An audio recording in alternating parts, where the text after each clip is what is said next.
नमस्कार, times of Swaraj में आप सबों का स्वागत है और मैं हूं संतोष सिंह। और आज हम टाइम्स ऑफ स्वराज में कुछ ऐसी खबर दिखाने जा रहे हैं जिस खबर को देखने का तात्पर्य है और खबर चलाने का भी तात्पर्य है। देखिए तो गंभीरता से देखिए और चीज़ों को समझिए कि देश कहाँ जा रहा है, किस दिशा में ले जाने की कोशिश हो रही है, और ओपन माइंड समझिए। चुनाव में वोट जिसको देना है दीजिए, लेकिन सरकार से सवाल कीजिए जरूर। 4 वर्ष 364 दिन आप सवाल कीजिए, ये तो कहीं के नहीं रहिएगा। जरा इस तस्वीर को गौर से देखिए, शायद आप पहचान रहे होंगे। एक व्यक्ति को तो पहचान ही रहे हैं क्योंकि उनके कैरेक्टर को लेकर इतनी सारी बातें हुई हैं, तो स्वाभाविक तौर पर उसी रूप में आप भी पहचान रहे होइएगा। जी हाँ, ये नेहरू जी हैं। नेहरू जी जिसको बाह में लिए हुए हैं, उसको लेकर एक दौर में बड़ी चर्चा हुई थी और पूरी संघ और बीजेपी की पूरी मशीनरी इस फोटो के सहारे नेहरू पर आशिक मिजाज होने का थप्पा लगाने की कोशिश किया था कि देखिए नेहरू किस तरीके से रसिक मिजाज का आदमी है। कभी माउंटबेटन वाला भी फोटो सिगरेट पीते हुए तो चलता ही है। इस महिला के साथ की जो तस्वीर है, उस तस्वीर के सहारे भी बहुत कुछ लिखा गया नेहरू के बारे में। आप सब कहिएगा कि भाई आज इस तस्वीर का क्या मतलब है, आज क्यों आप इस तस्वीर पर प्रवचन देने के लिए आ गए हैं। जी हाँ, इस तस्वीर आज बहुत ही मौजूद है। ये जो महिला है वो विक्रम साराभाई की पत्नी है। विक्रम साराभाई वही है जिन्होंने इसरो की स्थापना की थी और कलाम साहब उनके दोनों आदमी साथ मिलकर ये इस मिशन को लेकर आगे बढ़े थे, इसरो जिसको कहते हैं। तो ये जनाब जो है नेहरू जी, जिनको बाहों में रखे हुए हैं, वो इनकी मुँह बोली बेटी थी। और इन्हीं के कारण, यही मुँह बोली बेटी के कारण विक्रम साराभाई कैम्ब्रिज छोड़कर इंडिया आ गए जवाहरलाल नेहरू के रिक्वेस्ट पर। उनकी पत्नी का इतना दबाव पड़ा कि नहीं, हमारे बहुत ही, क्योंकि इनके पिताजी आज़ादी के आंदोलन में बहुत बड़ी भूमिका रही है, उन जिन इलाकों से ये आती हैं, और उनका नेहरू जी से बहुत अच्छा संबंध था।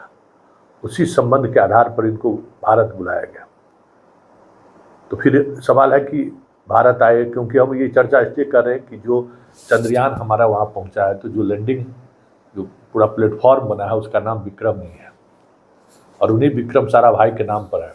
कोई मोदी या शाह या क्या नाम है उनका, जो कश्मीर गए थे या शहीद हो गए थे बंगाल वाले, उनके नाम पर नहीं है, विक्रम साराभाई के नाम पर है स्वाभाविक तौर पर। और जहाँ से जो छोड़ा गया है ना, ये भी कहिएगा कि जिस जगह से इसरो से छोड़ा गया है उस जगह का भी इतिहास जान लीजिए। वो जहाँ, वो जो जगह है, विक्रम साराभाई और अब्दुल कलाम साहब, जब वो, क्योंकि आप सब जगह से इस सैटेलाइट को प्रक्षेपण नहीं कर सकते, एक खास जगह होती है जहाँ से आप इसको सैटेलाइट में भेज सकते हैं। उसका अपना एक गुरुत्वाकर्षण, एक जो मकर रेखा,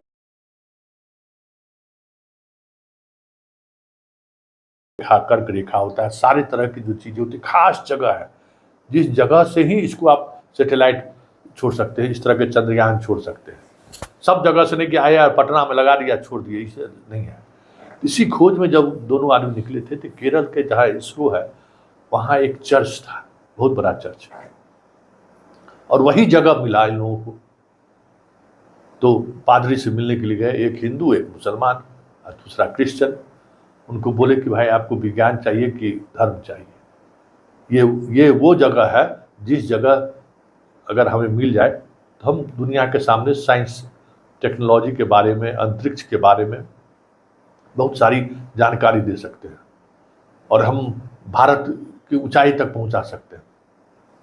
पादरी सिर्फ उनकी बात सुना, कहा ठीक है सोमवार को आप आइएगा। फिर दोनों आदमी चले गए, कोई जवाब नहीं दिया उन्होंने। रविवार को उस चर्च में सारे ईसाई लोग वहाँ मौजूद थे, आए प्रार्थना करने के लिए।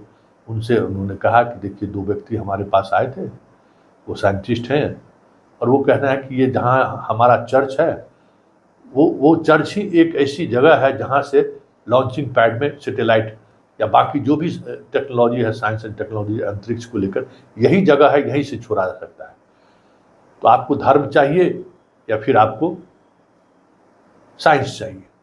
आप लोगों की क्या राय है?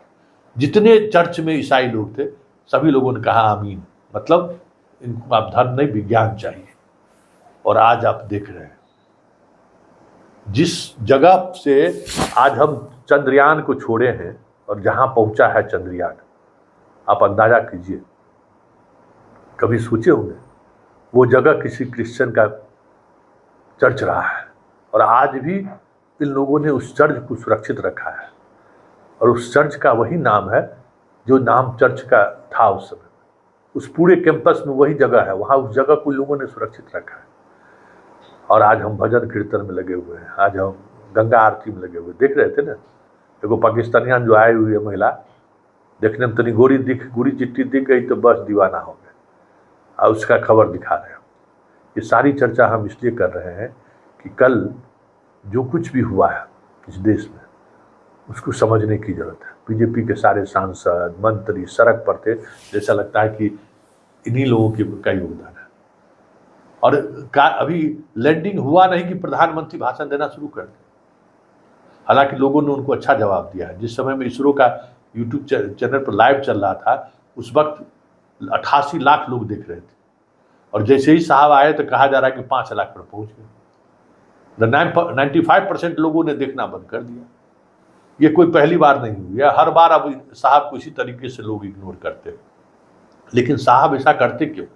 जरा इन बातों को समझिए। इसलिए हम आज आपसे इस मसले पर बात कर रहे हैं। या साहब से जुड़े हुए लोग ऐसा क्यों करते हैं, या संघ ऐसा क्यों करता है? तो कभी मौका मिले तो हिटलर को जरूर पढ़िए प्लीज। हिटलर कोई तानाशाह नहीं था, वो भी जनता द्वारा चुना गया वहां का शासक था।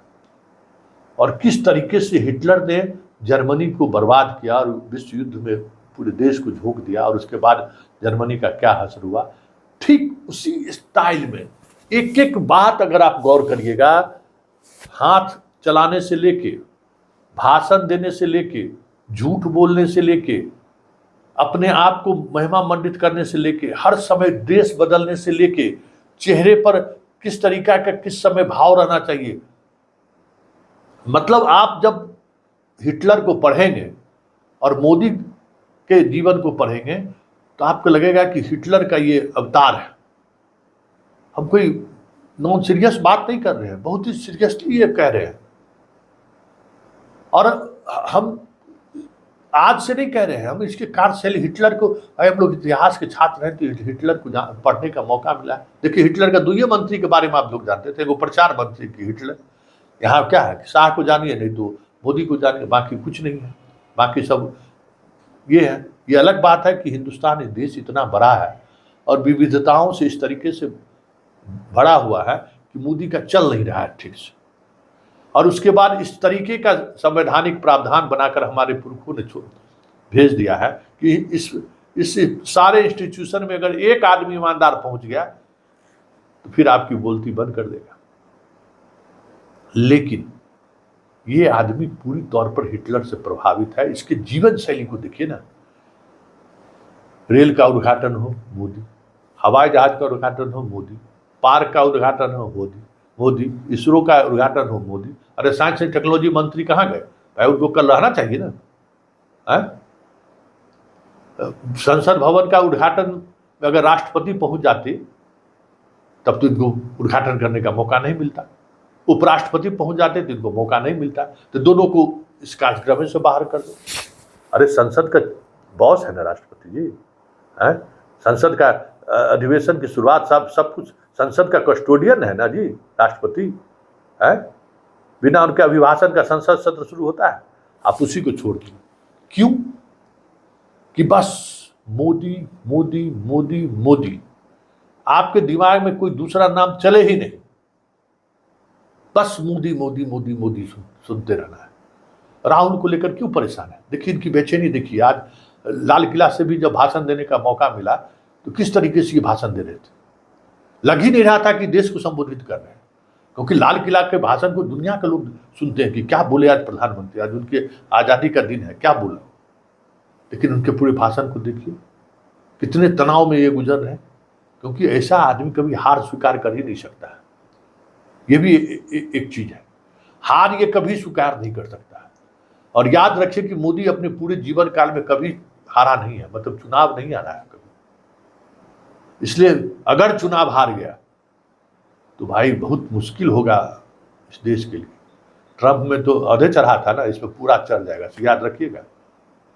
क्योंकि मोदी मोदी मोदी मोदी मोदी मोदी इस तरीके से आदमी के दिमाग में ये अपने आप को घड़ करना चाहता है कि दूसरा कुछ सोचे ही नहीं। उस इसरो का कितना बड़ा योगदान रहा है, नेहरू का, बाकी दिनों का।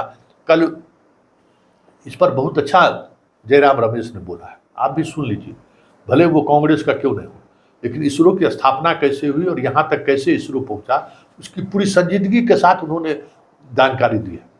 और जयराम रमेश भले कांग्रेस को जानकारी में उनका जोरा नहीं है, वो अपने मिजाज के पॉलिटिशियन रहे हैं, उनका हाथ नहीं लोग मिला सकता है। तो जरा सुन लीजिए क्या बोले थे जयराम रमेश जब ये सफल परीक्षण पर।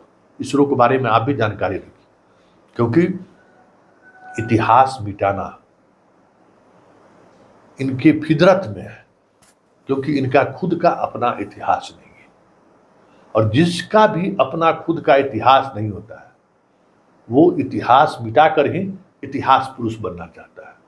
यही काम हिटलर किया था, यही काम हमारे देश में मोदी कर रहे हैं।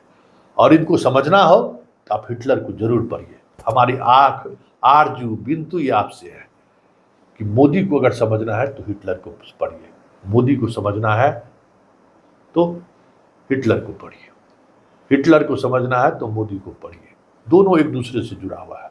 और संघ जिस तरीके से नाजीवाद था ना, नाजीवाद संघ भी के निर्माण से लेके अभी तक जो संघ जिस तरीके से आगे बढ़ा है, देख लीजिए क्या है, वो उसी वाद से वो भी ग्रसित है। और ये समझना जरूरी है, क्योंकि अगर समझते हुए आपसे गलती होती है तो गलती नहीं है।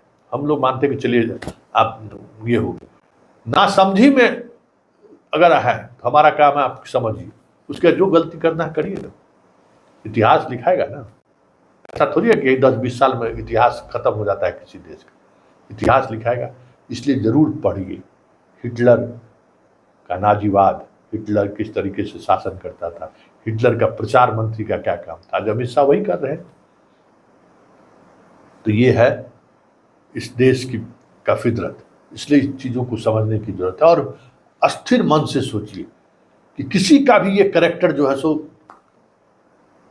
बिना किसी तथ्य आधार का कैरेक्टर पर सवाल खड़ा कर देगा। अब आप भाई कौन सफाई कौन जाने जाता है कि भाई किसकी पत्नी है, हो गया उड़ा देंगे कैरेक्टर में। अरे नेहरू हुआ तो बड़ा रसिक मिजाज आदमी है, अरे बहुत से महिला को रखे हुए थे, ले लीजिए। अब नेहरू का कैरेक्टर संदेह के घेरे में पब्लिक के बीच में आ गया, और मेरा कैरेक्टर तो भाई हमारे जैसा तो कोई नहीं है। यही है हिटलरवादी सोच। हिटलर कोई अनोखा पुरुष नहीं था, इसी तरीके से जर्मन के लोगों में के दिमाग में भरते भरते भरते भरते इस तरीके से गंदगी भरा कि बस हिटलर के अलावा उन लोगों ने अपना इतिहास भूल गया, अपनी संस्कृति भूल गया, वो लोग अपने पुरखों के किए हुए कीर्ति को भूल गया। बस हिटलर उस देश समय में अपने उस देश की जनता को बस हिटलर दिखाई दे रहा था। फिर क्या हुआ, हश्र पता ही है। चलिए, ऐसा हश्र इस देश का नहीं होगा, क्योंकि इस देश में विविधताएं इतनी है ना, उन तमाम विविधताओं को मिटाते मिटाते 10 मोदी को जन्म लेना होगा, तभी वो विविधताएं मिट सकती हैं। हालांकि मिटाने की कोशिश बहुत हुई है, लेकिन पिलर हम लोगों का इतना मजबूत है ना, मतलब इस देश का पिलर इतना मजबूत है, हिल नहीं सकता है। हालांकि बहुत सारे लोग निराशा भाव में चले गए कि ना इस देश को लोगों ने खत्म कर, ऐसा नहीं है। इस देश में बहुत कुछ है, और असंख्य लोग यही ऐसे ही सोचने वाले लोग हैं, सबको साथ लेकर चलने वाले लोग हैं। इस तरीके की विचारधारा वाले लोग बहुत मुट्ठी भर हैं। हाँ, ये समय है तो दिख रहा है।